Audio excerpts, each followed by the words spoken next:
guys, welcome back to my channel and thank you so much for joining me today. So in today's video I am finally going to be doing my plastic surgery Q&A. I asked you guys over on Instagram to send me in some questions for today's video. I'm going to go through them with you all today, answering them as best as I can. If you haven't already, please be sure to check out my other two videos on my plastic surgery. I recorded the entire experience from landing in Korea through to the recovery, so if that's something you're interested in watching, the links will be down below.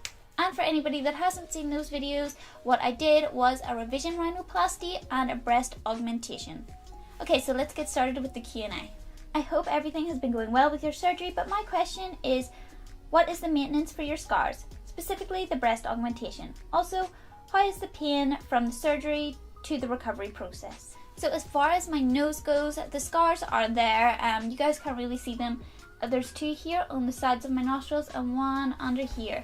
They're barely noticeable. They're barely even scars. They don't really bother me. I don't even think about them. The only time I kind of notice them is maybe when I'm like putting makeup on. So I don't really notice them. They're not really an issue. As far as the breast augmentation goes, my scars are really clean, which is something I'm really thankful for. They are a little bit dark, but I know as time goes on they will just become pink over time. I feel very lucky about that. But I do use this cream that I got when I was in Korea. Look, and Anna from Docfinderkorea went and picked this one out specifically for me to help with the scarring. This cream is actually called Domina, and it was recommended to me by my breast augmentation surgeon, Dr. Seúl from JW Clinic. Basically, it helps the dark pigmentation that comes with scarring to fade away even faster. So using this basically just speeds up the recovery process and reduces the pigmentation around the scar so that it becomes more light and more pink and less noticeable as soon as possible. Are you pleased with your surgeries? Would you go under the knife again? If so, what would you get done? I really idolize your bravery and honesty on this topic. You are great at what you do. Yes, I am pleased with the results of my surgeries. If I was to go under the knife again, what would I have done? Honestly, I don't think that I would ever go under the knife again, and this is actually a question that I got a lot, both under my YouTube video and also on Instagram. A lot of you guys want to know if I'm planning on doing anything else, and personally, no, I don't want to get plastic surgery again. I feel like this is enough for me. I've done it twice and I really don't want to go through it again. There's not really anything else that I want to change about myself. For me, the only insecurity that I do want to change is get braces, and of course that doesn't involve surgery. I would like to get braces to fix my crooked teeth, but besides that I don't have any other plans. It might be a silly question, but do you remember dreaming while being asleep during surgery? I feel like a lot of people are curious about being under local anesthetic. A lot of people think it's really scary.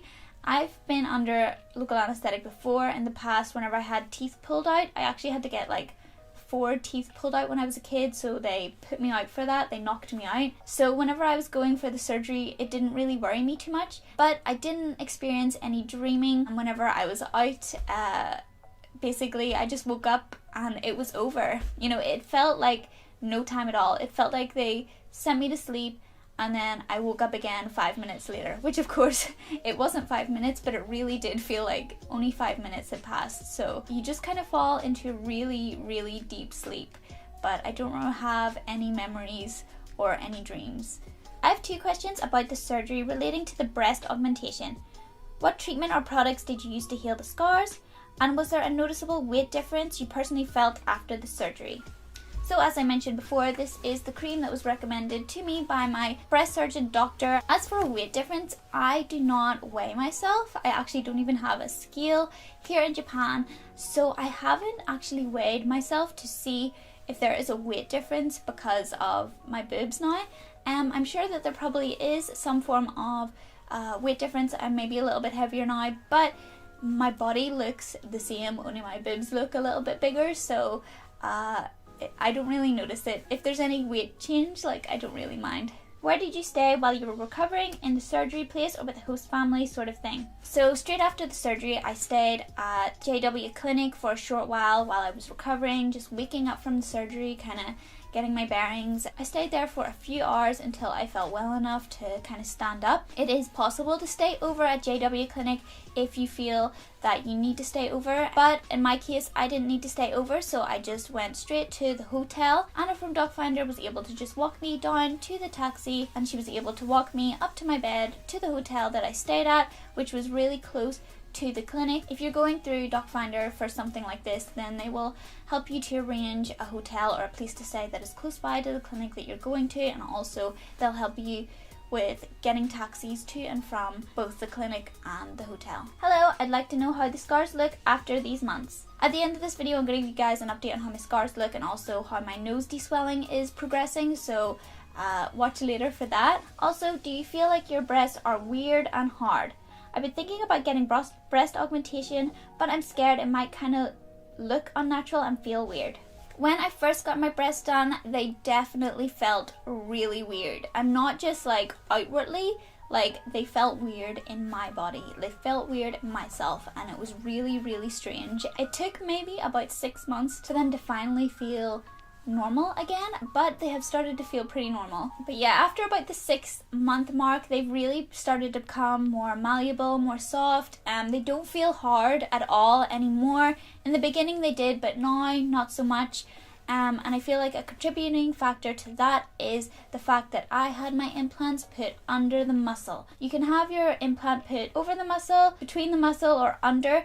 I decided to put mine under. Unfortunately, doing it under makes the recovery a little more difficult, a little more painful, but in the end it does provide the most natural feeling and looking results, so that's why I went for under the muscle. But as for now, they don't feel hard and they don't feel weird anymore, so that's good. What other surgeries do you plan on having next, and are you finally satisfied with your nose? As I said earlier, I don't plan on getting any more surgeries. But are you finally satisfied with your nose? It's kind of a heavy question. Sometimes I feel really satisfied with my nose. Most of the time I feel really satisfied with it. But at the same time, I feel like I will never truly be 100% satisfied with it. And that is not because there's anything wrong with it, but mostly because of me and my head. I feel like there might be some kind of dysmorphia going on there. Which is something that I'm starting to look into, and I'm starting to realize that I relate to body dysmorphia quite heavily, especially when it comes to my nose. So from now on, I want to work more on myself and my head, and just trying to tell myself that everything's okay. My nose has definitely improved. I'm so glad that I did my surgeries on my nose. The original nose that I was born with, which I had surgery on back in 2013 or 2014 or something like that, made me really, really, really unhappy, and I'm really, really glad that I had the surgery to get it changed. It improved my life so much. The most recent revision that I got in Korea just really helped to take care of those small details that were annoying me. So if you guys don't already know this, after my first nose job, it was great, but then over time a lot of scar tissue formed and ended up kind of ruining it. So that's why I went to Korea and got it changed. Basically, I got all the scar tissue that was causing the weird shape removed. So this part of my nose, this little middle part, was hanging low, and it was hanging low because so much scar tissue had formed in there. And also I had a bump on my nose, which was again from scar tissue that had formed. So I went to Korea and I got the scar tissue here removed, and I got the scar tissue on my bridge removed, and now it's like a smooth slope. So overall, I'm really, really happy with the results, and I'm definitely more happy than I was before I got my nose done again, so that's what's important. Were you worried that you might not have looked like yourself after? Honestly, no, I was not worried about this because I was getting a breast augmentation, so that doesn't really change my face, so I wasn't worried about that. And I also knew that what I was getting changed to my nose was really, really small, and it was really just fixing the scar tissue from the previous surgery, so I wasn't worried that I wasn't going to look like myself. I feel like if I was getting a surgery that perhaps is changing my face shape or changing like something about my skull, like for example, V-line surgery is really, really popular in Korea, and it looks gorgeous and it looks beautiful, but that is something that would worry me because I would be worried that I wouldn't look like myself after. But as I say, I just got my boobs done and a small change to my nose, so I wasn't really worried about coming out of surgery looking like a completely different person. So I honestly think that if I didn't even tell anyone about my second nose job, no one would even notice, which is a really positive thing in my opinion. The results just look really natural and really subtle, so that's why I'm really happy with it. For the boobs, I went from an A cup to a C cup. Not a huge difference, they're very, very natural. Like, it's not a huge difference in the sense that I didn't go from being flat to like double D's for days. I know your surgery was sponsored, but do you have any tips for someone who wants to save for a similar surgery, rhinoplasty? And also, what were the food options like in Korea? So if you eat meat, the food options in Korea are amazing. Look, really enjoyed the food in Korea, but for someone that doesn't eat meat, it was a little bit more tricky. There are some really trendy like vegan cafes you can go to in Korea, but because I was recovering from surgery, I didn't really have time to travel to those places, which was a shame. My tips for saving for a surgery, or just for saving anything in general, is really to just keep in mind what your end goal is. This surgery was sponsored, but I had a nose job, as I said, in 2014, and I saved up and I paid for that one all by myself. I went to work every day and I saved every penny that I could to get that surgery because it's really, really what I wanted, and I wanted to get it as soon as possible so that I could just get it over and done with and move on with my life. I think it's just, when you're saving for anything, just keep in mind what your end goal is. Do you want to order a Domino's pizza, or do you want to get your nose done? Do you want to order a Domino's pizza, or do you want to buy a house? You know what I mean? Also, every time you kind of forgo something, like you say to yourself, I'm not going to order any food, or I'm not going to buy any new clothes this month, you know, it feels rewarding whenever you do achieve that and you think, wow, I saved all that money. So also, I think that it also helps to make a list of the things that you don't want to do. So whenever I was saving for things, sometimes I said to myself, no Starbucks this month, no new clothes this month, no new makeup this month. And then I try my best to stick to it. I try real hard. I'm a fan of lists. And the last question is from the Kira Ashley. If you could do the whole surgery over again, what would you do differently? So if I was going to do the surgery again, I would probably bring stronger painkillers. This is something to keep in mind if you're going for plastic surgery in Korea. In Korea, their pain medication is not as strong as what we are used to in the West. Same goes for Japan. The painkillers just aren't as strong here, and because the breast augmentation was so incredibly painful. I talked about this in my last video. I really struggled with the pain from the breast augmentation. It was really, really sore. I wish I brought some stronger painkillers from back home with me. So if I was going to do it again, that's what I would do for sure, just to help me cope with the pain a little bit. The ones in Korea didn't really do much for me, so. Okay guys, well that is all of the questions for today. If you would like me to do another plastic surgery Q&A video, then please let me know. I really want to keep you guys updated with how my recovery is going. Most of my recovery is done, however, my nose is still swollen. It's still very swollen. So because this is my second nose job, the swelling is going down a lot slower than it did last time.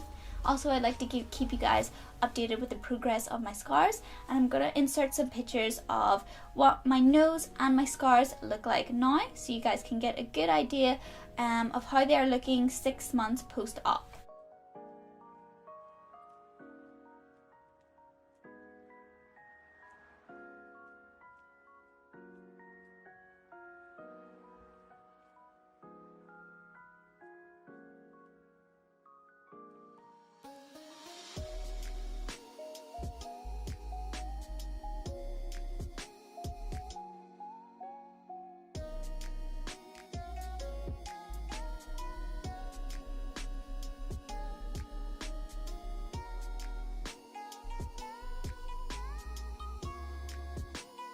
And of course, if you are planning on doing something like this, if you are planning on going to South Korea for plastic surgery, then I really recommend checking out the Docfinderkorea website. Their service is free and they really help to take care of all the nitty-gritty stuff so that you can just focus on recovering, and it's really helpful to have somebody else there for you, especially whenever you're in a foreign country, and especially if you're going by yourself. For me, they took care of everything, from getting transported to the airport, the hotel, getting back and forth forth from the clinic, helping to translate in the clinic. So I really do recommend checking out their service if it's something that you're interested in. Their email address and website will be down below, and of course I want to give a big thank you to JW Clinic as well, which is the clinic that I went to for my surgeries. I mentioned this before in my last videos, but a lot of you are still worried about going over to Korea because of course there is a language barrier. However, in JW Clinic their doctors speak English, most of their doctors speak English, and if there's any point where you or the person that you're communicating with is confused, you have someone from Docfinderkorea with you to help translate. Okay guys, well that is everything for today's Q&A. Thank you so much for watching, and I will see you in my next one. Bye!